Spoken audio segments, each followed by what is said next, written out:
રામ રામ ને સીતારામ ડાયરાના માતાજી બધાને હાજર નરવા રાખે. સવારના 8 જેવું થઈ ગયું ને આપણે જવું છે તલનું વાવેતર કરવા. લાલભાઈનું 12-13 વીઘાના હે વાવી પછી આપણે લોડર લઈને જે ભાઈ આવ્યા હતા કાપ ભરવા અને ખાતર ભરવા મુકેશભાઈ, એનું 6-7 વીઘાના તલ છે. જો એ બપોર પછી મેળ આવે તો ઠીક છે, નકર પછી બપોર પછી પાછો પાવડો જોડીને આપણે પ્રવીણભાઈનું અધૂરું છે રેવલ એ ટૂંકમાં મૂકીને આપણે રમેશ કાકાની વહી ગયા હતા. એટલે પ્રવીણભાઈનું અધૂરું છે એટલે એમાં અધૂરું રાખવાનું કારણ પણ એવું તેને વાવેતર કંઈ કરવું નહોતું અને થોડુંક નડતરરૂપી હતું તુવેર ને મરસી ને એવું બધું. એટલે એ નીકળી ગયું છે. એટલે આપણે હવે રમેશ કાકાની નવરા થઈ ગયા અને રમેશ કાકાને વાવેતર કરવું તો એટલે એનું લઈ લીધું વસારે એમ. પાછા જો આજ વાવેતર બપોર પછી કદાચ મુકેશભાઈને તૈયાર નહીં થયું હોય તો પ્રવીણભાઈને ચાલુ કરશું, નકર આજ પાછું વાવેતર હવે એટલા બધા કંઈ ખાસ છે નહીં. આથી અમુક છે એ જ ને બપોર સુધી વાવેતર માકીને તોય થઈ રહી એમ છે. કયા કાલે કંઈક ન હોતે હાલે, બાકી વાવેતર છે જ નહીં એમ ગણો તો ખેતર જ નથી ખાલી એમ તેવું બધું છે. ને હાલો આપણે મીરાના દર્શન કરી લઈએ. મીરુ જય ગૌ માતા.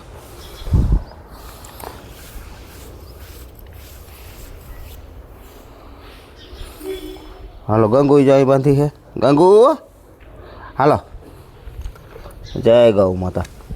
હાલો ભાઈ છે ને ગાજરની જો શરૂઆત થઈ ગઈ છે મીરા માટે. ગાજર કાલે કાઢી આવ્યા હતા એટલે કાઢ્યા છે. ગાજર પણ 1 નંબર થઈ ગયા. જો 5-6 પૂરા કાઢીએ હોય એટલે સાંજે ખાધા ને અટાણે વધ્યા 2 પૂરા. ગાડીમાંથી આવે ને એટલા ટૂંકમાં ભાઈ કાઢી આવતો હોય. હાલો ઓરણી અને ટ્રેક્ટર ને બધું કમ્પ્લીટ છે. ગાભો મારવાનો ડીઝલ થોડુંક નાખી દઈ એવું કરી લઈને પછી જવા દે વાવેતર કરવા. ડીઝલની ટાંકી તો જો કે કોઈ દી અધૂરી હોય જ નહીં, જેટલું સામે ને એટલું નાખી જ દેવાનું. પછી આખો દી કંઈ નક્કી ન હોય ક્યાંથી ક્યાં જવાનું થાય ને એ કંઈ સિઝન હોય તો એવું જ હોય એમ. એટલે ડીઝલની ટાંકી કંઈ અધૂરી રાખવી નહીં. કેમ બા? સીતારામ ને જય શ્રી કૃષ્ણ બધા. આ ધૂધારા તો ધૂધારાની તો ધબધબાટી બોલાવે છે, કપડાની ધબધબાટી, ધૂધારાની ધબધબાટી, સાફ સફાઈ ને બધું હાલે છે. આજ ઉપાડ્યું છે એવું કામ. આજ વાડીએ નથી જવાનું લાગતું ને ભાઈ ગયો દૂધ દેવા દો. રામ રામ ને રામ ને કેટલા ફેટ આવ્યા? 3.5. લીલું જાદુ હુકલ ઓછું ખાય, લીલું ખાય એટલે ફેટ ઓછા આવે અને પાછી ખોડ ઓછો ખાય છે ને. કેટલું થયું? કેટલા લીટર છે? ઘણું બીજું શું ખોડના થઈ જાય ને. હા આખો દિન 250 થાય ઘણું. હાલો અહીંયા હાલે કપડાની ધબધબાટી. કેમ આ શું આવું બધું આ છે? પડદા હે તો પડદાન લુગડા તો અહીંયા લાગે પણ આ બધું લુગડા હજી બાકી છે. હાલો તો એવું છે. મિત્રો આપણે આવી ગયા અત્યારે તલનું વાવેતર કરવાના. આજથી તલ સફેદના શ્રી ગણેશ થાય છે અને શ્રી ગણેશ ધામ તો કે સફેદ તલ વવા છે. હવે કદાચ આગતરા ચણાવાળા ને ધાણાવાળા ને એવું આગતરા જે હોય ને પાક એ ખાલી થાય ને એ વવાય. બાકી તો ઓમ ખેતર ખાલી નથી. કપાસવાળા તો હે ને બહુ ભાગ્યા જોવા મળે આવડું ખેતર. તો એક અને એક આપણે કાલે વાવ્યું એ રમેશ કાકાનું મોટા ખેતરું. ટૂંકમાં કપાસવાળાના ઝાઝા છે ને જો ઘઉં ને એવું થઈ ગયું છે, ચણા ને ઘઉં ને ધાણા ને એવું બધું થઈ ગયું છે. પણ જમીન વણ બહુ ઓછી ખાલી છે. તો આગળ જાણી કે બિયારણ છે કે આ તલ તો નિધિ 11 છે. જો તલ આ બિયારણ સફેદ તલ છે, નિધિ 211 છે. 211 છે 11 નંબર કે. અને આ રીતનો પટ મારે છે. પટ છે વિટાવેક્સનો. અને બીજું આ શું છે? એ પટનું બે પટ. આ શું છે પણ આ કંઈક આ રીતનું છે. અને આ વિટાવેક્સ બે પટ આ રીતે મારે છે. 5 કિલોનો માર્યો ને? 5 કિલોનો માર્યો ને. હવે આમાં કેટલી 10 કિલો રહી? 10 કિલો રહી. હા શું કે બાપા? સારું તો વાંધો નહીં. મારો તું સીન લેમાં મારો કા એમાં શું વાંધો? ખેડૂ એમાં ખેડૂ ના એવા જ હોય હે. આપણે જેવું આ ટાઈટ તો હવે આમ કાંઈ ટાઈટ પડતી નથી પણ કીધું શરીર ભાઈ ટાઈટ તો એટલી લાગે એ તો બરોબર ઠાર લાગે ગાડીમાંથી પાછા આવ્યા એટલે વધારે ઠાર લાગે એમ લાગે ટાટુ આ ઓલી ટાઈટ છે. તમારું બધું વાવ્યું છે આ ઘઉં ધાણા સૈણા લસણ હા બધું વાવ્યું કેવું છે આ યુ જોની તો સિનસ કેસી લેની ભાઈને મોકલાઈ લે મારા ઉપર હાલીને એમ નહીં ઓમ મારે તમને પૂછવું પડે ને કાંઈ ફોલ્ટ નથી ને તો કયો તો મને એ પ્રશ્ન વાવેતરમાં ફોટ નથી. હા તો વાંધો નહીં વાવેતરમાં રેડી છે આમ તો જો કે કેટલા વર્ષો ત્યાં વાવીશ તોય છતાં આપણે પૂછવું ફરજ છે એમ આપણે પછી તો આપણા ભાગની વાત છે. હા પૂછવું મારી ફરજ છે ને હા કારણ કે હા વાવેતરમાં સોલિડ છે. લસણ કેમ છે લસણ એવું હો. એમ તો વાંધો નહીં લસણ વળી વાળીએ હે આ વાળીએ ઘઉં ધાણા અને ચણા 3 વકલ છે અહીંયા 15 વીઘામાં અને લસણ ઓલી વાળીએ છે, ઘઉં છે વધારે નાનું કે સીણા છે. ઓલી વાળીએ લસણ છે અને ધાણા છે ધાણા નથી વણ કા ઘઉં છે ઘઉં ને લસણા હા બાકી જ્યાં તો પીત નહીં થાય ને વણ ત્યાં ઉનાળુ થઈને પાછળ હા ઉનાળુ નહીં થાય ને વણ અહીંયા આટલા તલ થાય 10-12 વીઘાના બાકી તો ખાતર છે ડીએપી ખાતર ભેગું લાલભાઈ કઈ મિક્સ નથી કર્યું ને એમને આમાં ખાડા સલ્ફર કોઈ વસ્તુ નહીં ખાલી ડીએપી છે ને હા પાછળના કાનામ આમાં અરે હા હા હાલો બંધ જ છે નાખી દે આ નીચે છે ને નાખવા ટાણે પતરું ચડાવવું પડે નકર જો રેઠે આવે દદેડો સીધો હા હા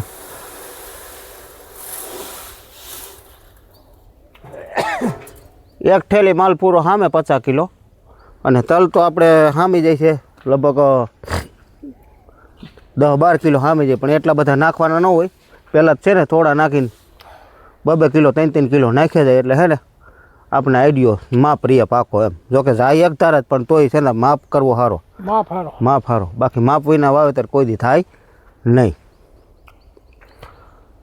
એટલે આગળના વિડીયોમાં બધે તમને જણાવેલું છે કે આપણે કઈ રીતે વાવેતર કરી છીએ તો આ આપણે ખાતરમાં રોટર છે 3B અને એ 7 રોટર આવેલ છે 7 રોટરમાંથી આપણે સાટણિયામાં આવશે આખા વાતરમાં સટાતું જાય એ અને આમાંય પણ 7 રોટર જ છે એમાં રોટર છે 8 નંબર તલના જે આવે એ જ ટૂંકમાં એ જાય છે 32 દાંતામાં એટલે કે લીટી થાય 32 લીટી આ રીતનું આખું વાવેતર થાય કેમ લાલભાઈ કાંઈ ઘટે નહીં આમાં પોર આપણે વાવી જ હતી ને ઓલા ખેતરમાંથી 15 વીઘાની એ કાઢી હતી કેમ રીતાભાઈનું કામ ઓછું છે શાંતિવાળું સારું કામ મિત્રો આ ખેતરનો ઢાર છે ને જા આમ છે એટલે વાવેતર ઓલી બાજુથી કરવું પડે પણ વાવેતર ત્યાંથી કરવામાં 3 છે ત્યાંથી 3 આ સેટો સીધો છે જા સેટો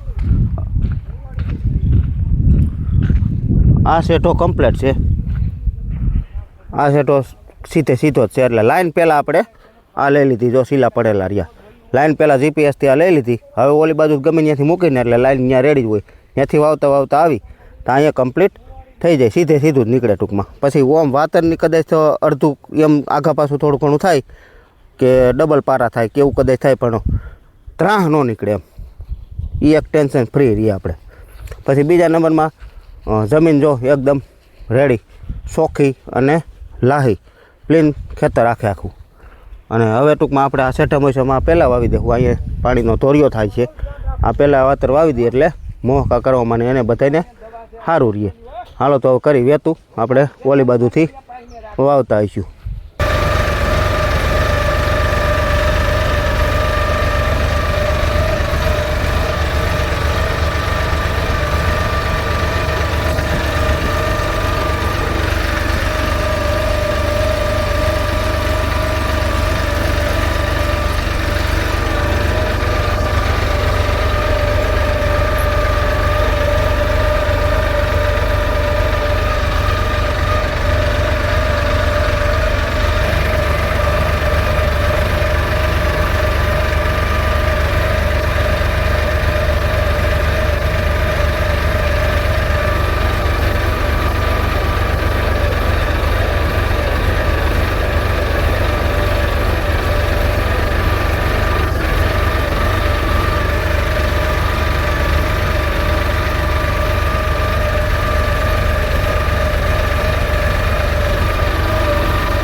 મિત્રો આપણે તલ જાય છે 1 કિલો ને 100 ગ્રામ. કેમ લાલભાઈ, કેટલા જતા છે? કિલો ને માથે થોડા ઘણા જાય છે. તો આ રીતના જાય છે.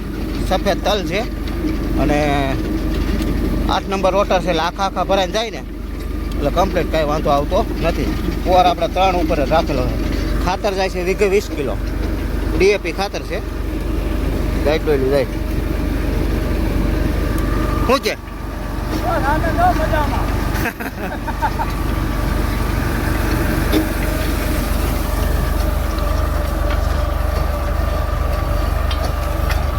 આમાં નીચે ઉતારવામાં હે ને ભાઈ ધ્યાન રાખવું પડે, દોડવું પડે. જો પાછો શેઠો આવતા વાર નથી લાગતો. મિત્રો વાગવામાં 5:30 પોણા 6 જેવું થઈ ગયું ને આજ બધાય છે ઘરે અને હું આવ્યો સૌ વાડીએ. એટલે જો વાડીએ લગભગ 5-7 દી ત્યાં નથી આવ્યો, પણ કીધું આજ વહેલા નવરો થઈ ગયો. આપણે બપોર પછી મુકેશભાઈના જે આપણે લોડર આવ્યું હતું ને ખાતર ભરવા અને કાપ ભરવા, એ લોડર ટૂંકમાં આવ્યું હતું ને એનું તલ વાવવા ગયો હતો. સવારમાં આપણે લાલભાઈના તલ વાવ્યા એટલે મુકેશભાઈના વાવ્યા 7 થી 7 વીઘાના. એટલે સવારમાં હતા 11-12 વીઘાના. એટલે 17-18 વીઘા 20 વીઘા જેવું થઈ ગયું. હવે કાલે પાછું કોઈનું છે નહીં. ફોન જો આવે તો કદાચ જવાનું થાય, પણ સિઝન મેં તમને કીધું બહુ વીક. આ પહેલું વર્ષ એવું છે કે ઉનાળુ સિઝન પોર નકા આપણે ખટાખટી બોલતી તલમાં અને મગફળી બે એટલું વવાતું. એનું કારણ ઓણ એવું છે કે પાણી થોડાક અમારે આ સીમમાં ઓછા છે અને બીજા નંબરમાં ખેતર ખાલી ઓછા છે. એમ કે ઝાઝું શિયાળું પીત થઈ ગયું. કપાસવાળાનું મગફળીવાળાનું થઈ જ ગયું હતું અને કપાસવાળાનું હમણાં સુધી એમ માનો ને કે ડુંગળી ને ઘઉં ને ધાણા ને એવું વવાણા જ રાખ્યું. એમ તો આપણે આવ્યા વાળીએ. હવે આપણે આગળ જોવું કે ધાણા જોવું, પછી તલનો ઉગાવો પણ તમને બતાવું. તો આપણે ધાણા સૌથી છેલ્લે વાવેલા આ છે, એ પણ જો મસ્ત થઈ ગયા છે. સૌથી પહેલે વાવેલા વાડીવાળા અને આ લસણની પડખેરિયા કપાસવાળાના, એ તો મસ્ત છે જ. અને આમાંય હવે જો જેમ ઓમાં તેદી આમ કહેતા હતા ધોરી સાદર આમાં ઓછી દેખાતી હતી, આજ આમાંય એટલી દેખાય છે. અને મકાઈ આપણે જા એટલી રાખી દીધી છે.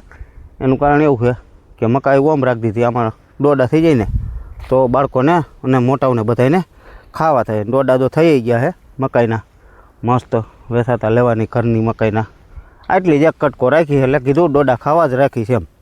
અને મીરાને કાંઈ નીણનો તૂટો છે નહીં. ચીંજવો અત્યારે એટલો છે, નેપિયર કાંસે છે, ગાજરે છે અને મગફળીનો ભૂકો હોય.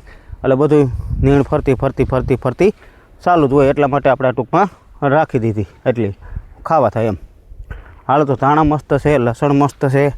વાડીએ હમણાં તો આપણે કંઈ કીધું ન હોવાતું નહીં એટલે જોઈ લઈ, બધે આટો માર લઈ. હું મારું અને તમને બતાવું બધું એમ. આ કાકાના સણા છે, આમાં જો ગુંડે પાક્યા છે. ગુંડે પાકે એમ જેમ પાકતા એમ વાટીને સીધી આવી રીતે હાડીઓની ભારી અમારે ત્યાં ભરીએ. એટલે કાંઈ માથાકૂટ નહીં, વેરાય નહીં, ખોટા પવનના ઉડે નહીં. એટલે ઘણા બાજુ કુંજવા કરતા હોય કે ઢગલા એમ, તો અહીંયા અમારે ઢગલા કોઈ ન કરે અને સીધી આ રીતની ભારી જ ભરીએ. એટલે જો હવે આ ગુંડું પાકી ગયું છે. આ પણ કાંઈ ટૂંકમાં છે ને જેટલું પાક્યું હોય ને એટલું ઘર મેરે સવારમાં વાટલીએ ને. આપણે લસણે જો મસ્ત છે, કાંઈ ઘટે નહીં એવું, હાઈ ક્લાસ. આમાં પ્રોફેનો ને દૂધ મારી દીધું. ધાણોમાં પણ રાઉન્ડ થઈ ગયો છે, લસણમાં પણ થઈ ગયો છે.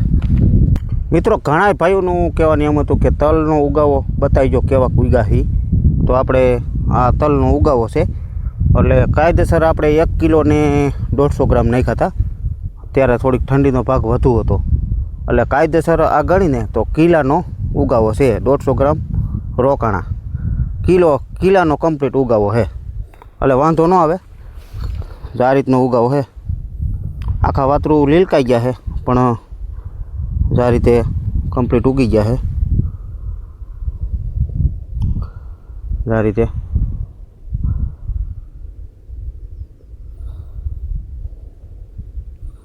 અને હજી ઉગતા હોતે આવે છે. હજી ઘણા છોડ ઉગે છે હોતે. તલ આપણે કાયદેસર ઉગ્યા 9-10 દીએ. આ ઉગી ગયા 2-3 દી થઈ ગયા ઉગી ગયા ને 9-10 દીએ 10 દીએ ટૂંકમાં આમ દેખાણા હતા. પણ દેખાતા હોય કોક છોડવો, પણ કાયદેસર દેખાણા 10 દિવસે. એટલે ઠંડીની હિસાબે ટૂંકમાં એમ 2-3 દી મોડા. અને આ વાતાવરણ થયું ને એટલે હવે તો ઘા કરશે અને ડાયરેક્ટ ઉગતા હોય તાને ખપેડીને એને ગરાની ને મસીની ધ્યાન રાખવી પડે. નકર આ છોડ જો આમ અત્યારે ઉગા ને એટલામાં જો છોડવો ખંડિત થાય ને એટલે પાખા પડે. અને પાખા કહેવત છે જૂની કે તલ પાખા અને ઘઉં ઘાટા. આ અમારા દાદા કહેતા એમ, ઘઉં ઘાટા હારા અને તલ પાખા હારા. પાખા તલ હોય તો આપણે તો કંઈ ખોટિયા નથી, મંગલમ છે ને ફૂટવાળા તલ છે. ખોટિયા હોય ને તો બીક લાગે, અને આ ખોટિયા એટલે કે ઊભો એમને એક હરાકડો થાય. આનું એમ નથી, આની તો એક અમુક છૂટો છોડવો હોય ને ઘાટા હોય એટલે તાની કદર ન થાય. બાકી જો છૂટો છોડવો નજીક આમ અલગ હોય ને એ તમને હું બતાવે આગળ. પોરે ઘણા ફેરું મેં બતાવ્યું છે. તો એમાંથી એક છોડવામાંથી 6-7 દાડી ફૂટે. અને બધાયમાં હું કહું સોગઠ નથી, બધાયમાં સગઠ. આમાં અમુક છોડવા 30% એવા છે મંગલમમાં કે સગઠવાળા, એમ સોગઠની સગઠ. એટલે એની હિસાબે ટૂંકમાં ઉત્પાદન વધુ આવે. તો તલ આપણે કાયદેસર કિલ્લાનો ઉગાવો છે એ આમાંથી છોડવા ખંડિત ન થાય ને તો અને રહી જાય ને તોય ઘાટા થાય. આપણે ઓલી સાઈડ બતાવ્યા, આ બાજુ પણ જો આ નજીક આખા ખેતરમાં ટૂંકમાં નકર એક વાતરમાં હારા આવી છે ને બતાવી દીધા, પણ એવું નથી. આ જો આ રીતના જો આ હવે તો પછી આમાં શું છે કે મોબાઈલમાં દેખાય નહીં હરખું, નકર આખા વાતરું છે ને કમ્પ્લીટ લીલકાઈ ગયા છે. અને એક વાતરમાં છે એવું નથી, આ વાતરમાં પણ તમે જોવો જો આ રીતે. આ બીજું વાતરમાં આ એનાથી બીજું આ બધા વાતરું જોવો તમે તો કમ્પ્લીટ આખા વાતરું પરફેક્ટ છે, એમ કાંઈ ઘટે નહીં એવા. જો થોડાક મન ફેર પાખા છે. પાખા તો ન જ કહેવાય આને, કારણ કે આથી તલ પછી ઘાટા ઉગે ને તો ઘાટા થાય ખોટા, ને એમાં ઉત્પાદન એટલું ન આવે.